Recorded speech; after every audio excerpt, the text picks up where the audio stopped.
It's no surprise that I've gone on record saying that I fucking love Haruka and Michiru, also known as Sailor Uranus and Sailor Neptune, from Sailor Moon.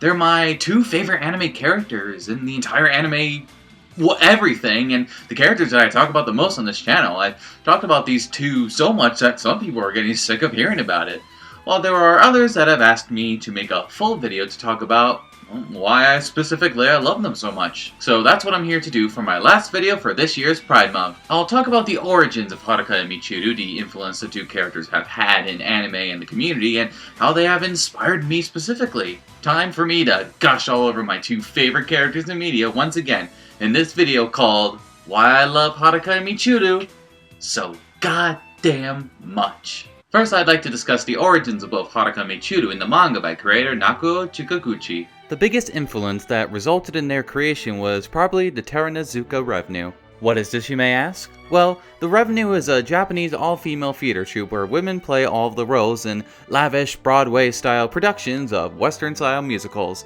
and occasionally stories adapted from shoujo manga and Japanese folktales. They are also well known for having a primarily female audience who form various fan clubs for different actresses in the troupe.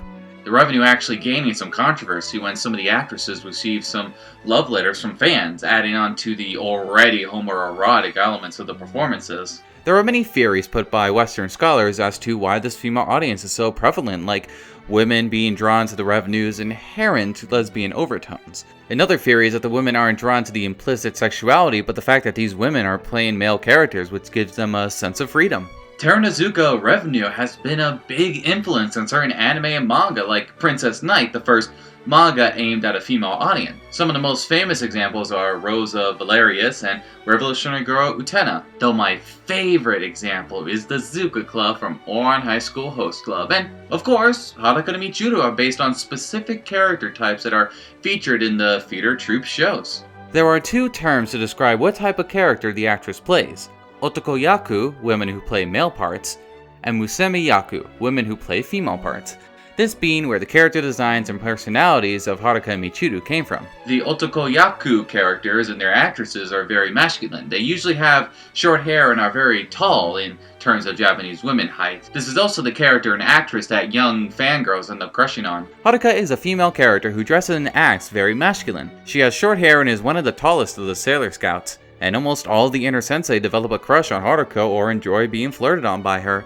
There's also an episode where the inner sensei fight over who gets to dance with Haruka. The Musumi-yaki characters and their actresses are very feminine. They usually have long, flowing hair and they walk and talk with a certain amount of grace and elegance. They're fan groups featuring women who look up to them and want to be like them. Michiru dresses and acts very feminine. She has long, flowing hair and she fights with grace and talks with elegance. The inner sensei are always impressed with her music and art skills and state that they wish that they were like her. Another side thing is that Sailor Moon is one of the many anime adaptations that the Terunozuka Revenue performs. The new string of Sailor Moon musicals for the past 2 or so years have had an all-female cast, and some of the actresses once performed in the theater troupe. The first is the actress who currently plays Tuxedo Mask. There's also Shu and Sayaka, who play Haruka and Michiru respectively. They also played the Otoyaku and Muzuno-yaku, I'm a butcherer of names, character roles in the Revenue specifically as well, and with that, the inspiration and influence of the character's creation comes full circle. Next, I will talk about how the show and the characters see and act towards Haruka and Michiru. As I mentioned before, the inner sensei all crush on Haruka for one reason or another.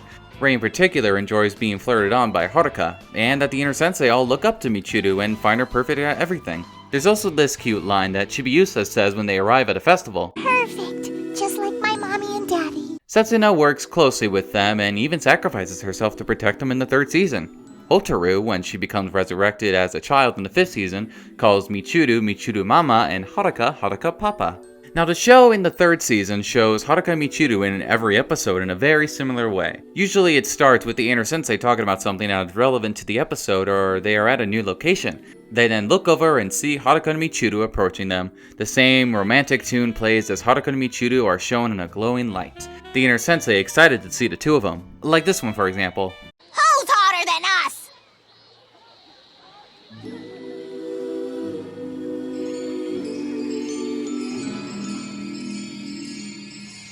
Look! Haruka and Michiru are here too! Hey, you're here too, Bunhead? Yeah! Nice to see you! What a coincidence. Your swimsuit's gorgeous. Wow. Well, thank you. But your suits are pretty amazing as well. No joke, this sudden appearance had me in a laughing fit for some reason. I also like how the show shows that the two characters are, well, perfectly in love and not hiding it. Now, to be fair, they don't actually express words relating to the two of them being lesbians or the fact that the two of them don't kiss. This was an anime directed towards children in the 90s, and even what the show managed to get away with was faced with controversy at the time. So the show has the two characters always together, spouting sexual innuendos at every moment that they can, and the other characters saying how perfect they look together. The closest we get to a very romantic moment outside of these moments is the classic "I'll always love your hand" scene. It also helps that the main director of the third season was Kunihiko Ikuhara, which you might remember from a previous video I did this month. So the subtext dialogue and how the scenes are directed pulls them off as a romantic couple as much as they can get away with. As for the show itself, after the episode where the inner sensei learned that Haruka is female, they slowly come to understand that Haruka and Michiru are lesbians. Sometimes they get it wrong and are confused by it. For example, there's a great moment when Minako asks Haruka if she has a boyfriend, with Haruka bluntly saying that they've already talked about this, and then Minako apologizes. Then at the time that Mako seems to have a crush on Haruka, the inner sensei are worried about her because Haruka is already in a relationship with Michiru. Haruka and Michiru don't hide who they are and the fact that they are in love, giving each other sexual innuendos in some of the most inappropriate of times. Also, there's the fact that Haruka's masculine expression and personality isn't looked down upon as weird or something. It's just a unique part of her character that makes her who she is. It's how the show shows Haruka and Michiru as almost perfect characters that make me really love them. They are two lesbian characters in a 90s anime for children that are shown to be perfect and to be looked up to.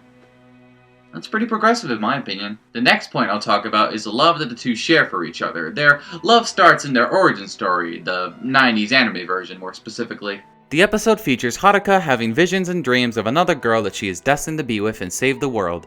However, Haruka is someone who doesn't want to be controlled by destiny and just wants to be free like the wind. Michiru continues to tell her that they are meant to be sailor guardians, but Haruka refuses to accept her destiny. Later on in the episode, Haruka is attacked and Michiru turns into Sailor Neptune and saves her, getting injured in the process. It is then that Haruka decided to take her transformation pen and accept her destiny as Sailor Uranus, all to protect Michiru and help her with the dangerous mission that they are assigned with to save the world. Haruka at one point saying that she has no regrets because she got to meet Michiru. The two of them have a strong desire to protect the world no matter what. In the third season, Uranus and Neptune try to find the three talisman that appear from three pure lights, all to find a messiah that will save the world. However, when they find the talisman from the hearts, these hearts will be taken from the three people, causing them to die. It's a task that the inner sensei can accept, but Uranus and Neptune say that they have no other choice if they want to save the world.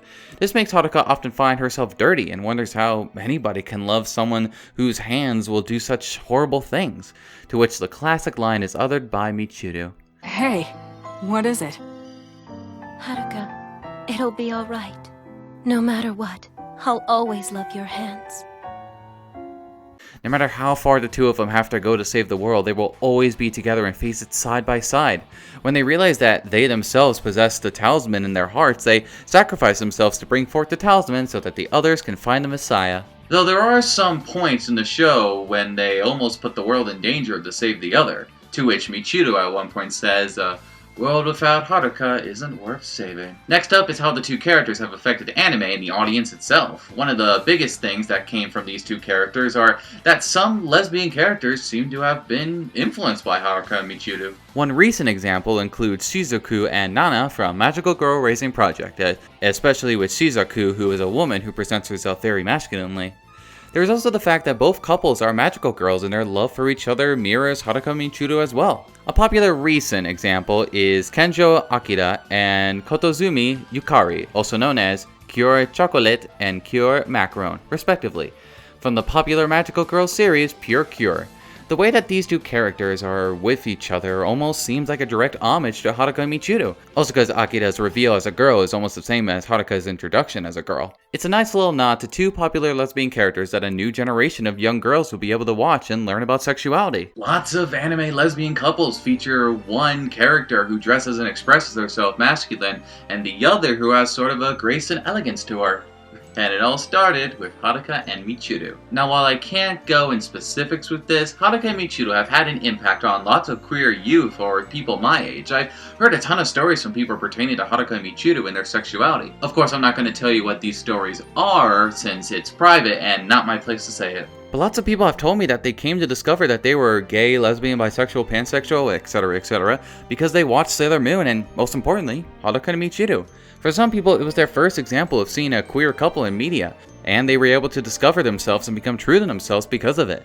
Also, some people have told me that they always keep these two characters in mind whenever they need help or guidance. Their popularity in recent years definitely proves the impact that the two characters have had. When the recent Sailor Moon Crystal Season 3 aired 2 years ago, lots of the advertisement of the season had Uranus and Neptune on the forefront of stuff like the posters and promotional materials. They were also given their own ending theme for 4 episodes of the season, and it is truly a beautiful song and video. Going back to the recent string of Sailor Moon musicals again, each of the musicals have Haruka and Michiru greatly involved in the plot. The actresses often give the crowd-pleasing scenes and always have a song that they sing together. Seriously, if you have time, I'd recommend these new musicals. They're actually pretty good, the best part being Shu and Sayaka's portrayal of Haruka and Michiru. The last topic that I'll talk about is what the two characters mean to me personally. I'll be retreading familiar ground here that I've covered in previous videos, but I'll try to talk about new things as well. I had watched some Sailor Moon when I was a kid, just like everybody else. Now, of course it was a shitty 90s dub, but I was a kid back then, so I didn't care about stuff like that. But I do remember a specific episode that I watched that stuck with me for a while. It was episode 94, where the Inner Sensei helped Unazuki win a love contest with Naru so the two of them can become a couple. Haruka and Michiru arrived to enter the contest too, cause they sense a daemon at the contest. Now as a kid, you are questioning why these two cousins are entering a couple contest, but whatever. I remember these two characters staying with me in my mind for a while. A long time later, I watched all of Sailor Moon in English subs. This was also around the time that I was coming to terms with both my transgender and lesbian identity. When I got to Season 3 and onwards, the introduction of Haruka and Michiru, I became entranced by the love that the two characters shared. They were two women who were just so in love, and I was very fascinated by it.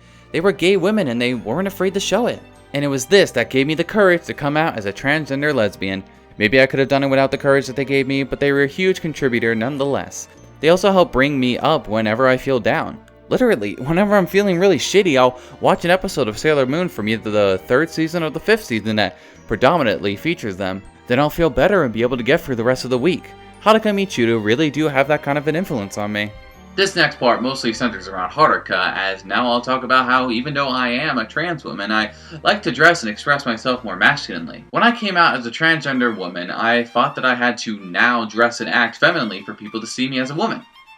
However, I found this kind of expression just didn't work for me, and I really struggled with that. But by watching Haruka, who is a female character who dresses and acts masculinely, I was able to find my true source of expression. Now because of that, I usually dress more androgynously, a mixture of both masculine and feminine expression. At important events, sometimes I'll wear a dress shirt and a tie. Other times I'll wear something like a skirt or a dress. It's honestly whatever I'm feeling for the day. And it's Haruka that allowed me to figure out my true way of dressing and expressing myself. Haruka and Michiru are just two characters that I try to embody everything that I am to become like them. I strive to have their confidence, their love, their beauty, and their grace, and the way that they aren't afraid to show everyone who they are. In everyday life, I try to be like Haruka and Michiru, and sometimes I feel like I am. After all, I can admit this without any hesitation. I am who I am. Because of them. In the end, I hope this video helped you guys understand just why I love these two characters so much. Haruka and Michiru are two characters that just embody everything that I love and try to be. Their gay love has made me the person that I am today, and I will always love how they break stereotypes in the gender binary.